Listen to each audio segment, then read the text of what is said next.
Star of the show. Hello. All right, get on my spot. Drum roll, please. We're going tiny.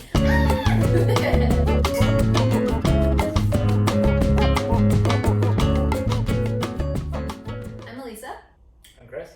I'm originally from the States. And I'm from Scotland. And I am a content creator and anti-busy advocate. And I'm the product guy at a startup.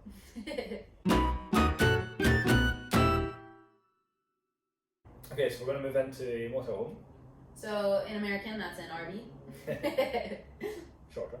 Yeah. So basically we found a Mercedes Sprinter, like kind of that's the base, and it's an Elna Coachworks, I think we call them. So it's 7 meters, more or less, which is like the legal limit that you can drive on a regular license here. Yeah, it would be a Class B in the States. Yeah. So yeah, it's I think it's a 2001. 2001. She's got personality, that's Yeah. for sure. So we've been planning this for 2 years, and that includes weekend mornings watching videos and designing ideas. And we've been saving for just over 1 year. So we've gone a few times to the Barcelona exposition for caravans. Our first Christmas together, so that would have been 2018. Yeah. We rented a Volkswagen Transport, but like just a kind of regular, like not high roof or anything, so we were like Quite smushed, yeah, so it was a bit rough, but yeah. it didn't deter us. Yeah, and then July, so just after my birthday last year, we went to a tiny house just south of Barcelona, like 40 minutes, which is very hot in July. So basically we stayed in like a tiny house on a trailer, wooden kind of construction, and then there was once last year on the road trip we actually slept in the back of our car On an air mattress. on an air mattress because we couldn't make it far enough to the next town. Yeah.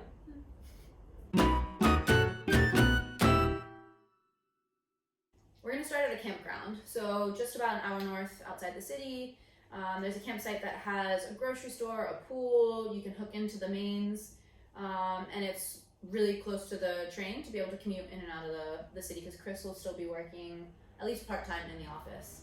We don't want to give ourselves like too much of a fright, so at least if we have reliable Wi-Fi, we can plug into the mains, we have water, basically because we anticipate there's going to be a lot of other things to kind of sort out, so we don't want to, I don't know, be drilling into something and then the power runs out halfway through. So And then we're in the mountains.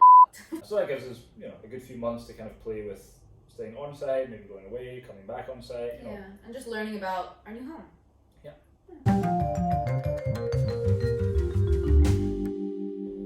Actually, we started off with a tiny house, like as an idea, as a lifestyle. This was something that we wanted to move towards. Yeah. The complication with that is we live in Spain, which is renowned for paperwork. Renowned. Nice choice of words. Yeah. Optimistic spin. Yeah. So you have that plus the language barriers. So trying to find for a tiny house, trying to find the land and like building permissions and just trying to sort all that out, just made it feel like a little bit of a longer term thing. So it's like even with all of our efforts, it would take some time. It's clear we want to downsize. We want to adopt this new lifestyle where we have more freedom, both financially and physically. Kind of landed on this idea where, an RV or motorhome is like a nice transition to that in the sense that we're going small. We can, we can kind of figure out the hacks that we need to kind of downsize to something like that. Like a practice round. Yeah, I guess the biggest benefit of that is it gives us the opportunity to try different spaces. So, we can park up in this town and get a feel for, okay, could we live here? Is there land? And who are the locals? And just kind of really try to see where we belong, really, like in a slightly more permanent state.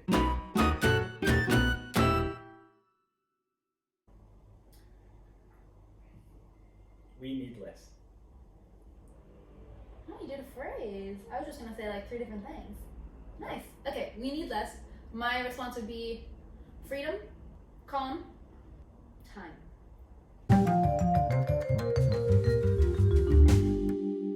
You're crazy. It's just always the eyebrows, like, oh. Actually, yeah, so my mum's reaction is, where are you going to do your washing? It's which the is most like mom thing I've ever yeah, heard. it's like the last thing I think about every day. Yeah. But yeah, like yeah, there's the two sides. There's like the crazy camp, like why would you do that? So we're like, oh yeah, we're gonna buy an RV, and people are like, oh that's great, and then we say we're gonna live in it, and they're like, what? Why? Yeah. Yeah. For how long?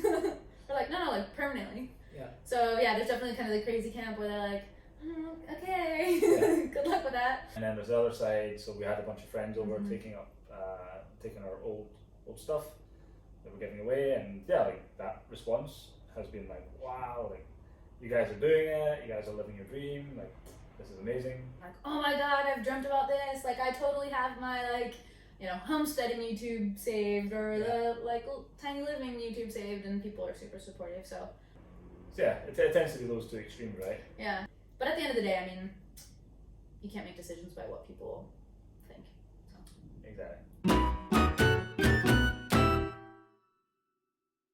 So both having been originally from different countries and moved abroad, I think it really starts in a beautiful way. It starts to give you opportunities to question how you were raised and what you choose to adopt moving forward. Yeah. So you get to be a little bit more intentional about life because you're either learning new customs or being asked about yours. We want to be able to invest more time in being together outdoors with less things.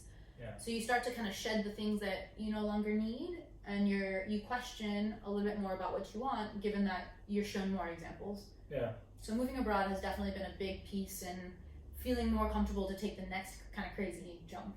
Yeah. But yeah, I guess like so one thing that I realized probably about 2 years ago was like the toll that I don't know, like until 2 years ago it was like work. Mhm. Like it was just Same. work super hard, get the money, just I don't know, like it just felt like that was the end goal, like just money and Success. title and Mhm. success, career success.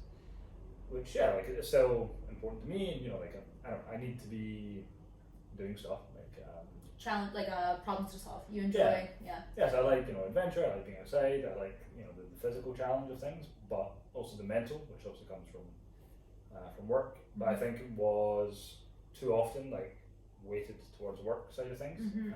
So yeah, 2 years ago it was like I remember looking in the mirror and like wow, like Yeah, drained, right? Almost gray. yeah, Yeah. well, literally gray. So yeah, you need to kind of like shift the balance and.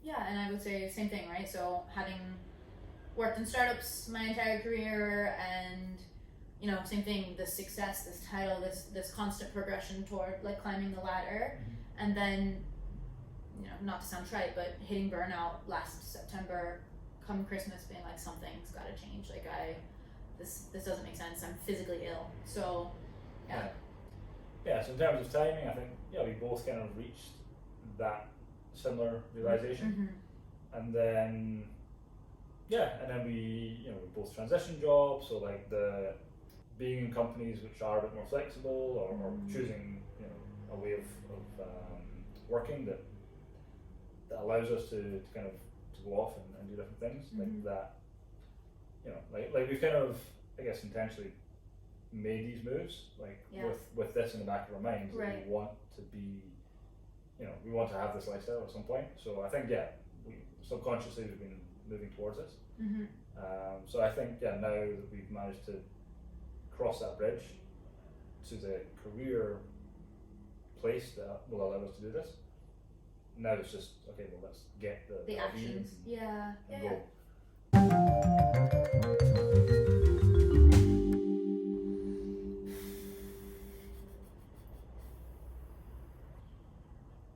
That good? It's just been that good?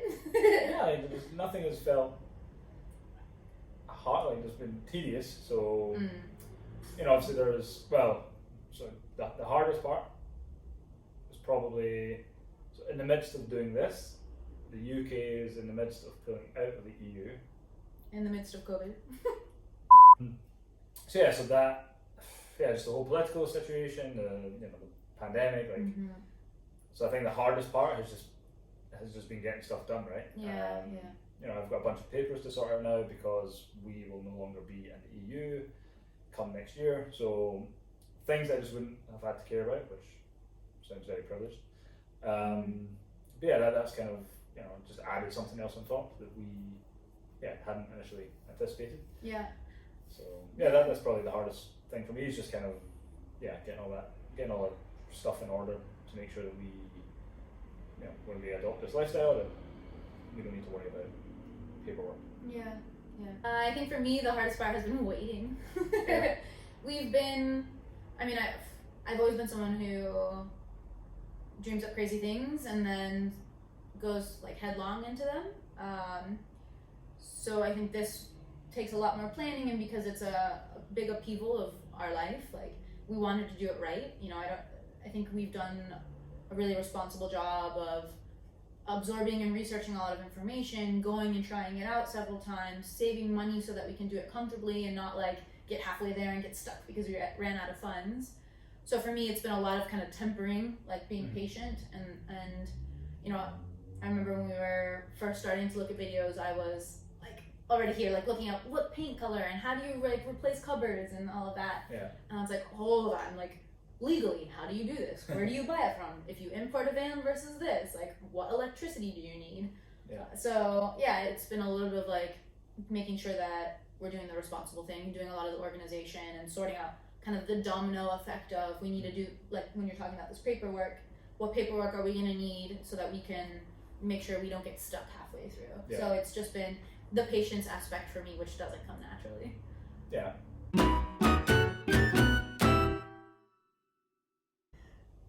Then we sell it and cry. No, No. crying.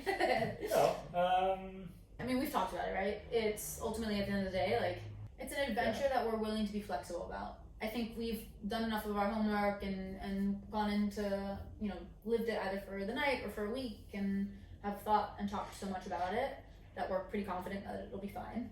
Knowing that there's going to be adjustments, but there's not a pressure that it has to work, Yeah, and I think to come back to the point about like the who, like if we're doing this together, like it's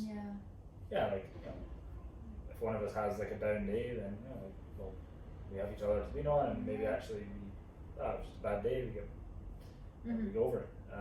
And we expect that. I think it's also just alleviating the pressure for it to have to work, and knowing that just like a bad day in the flat, or the radiator breaks, the AC's not working, whatever, those things will also happen in the RV, but we have each other, like to your point, to lean on. I don't know. Yeah. Not worried. It was not good. Kidding.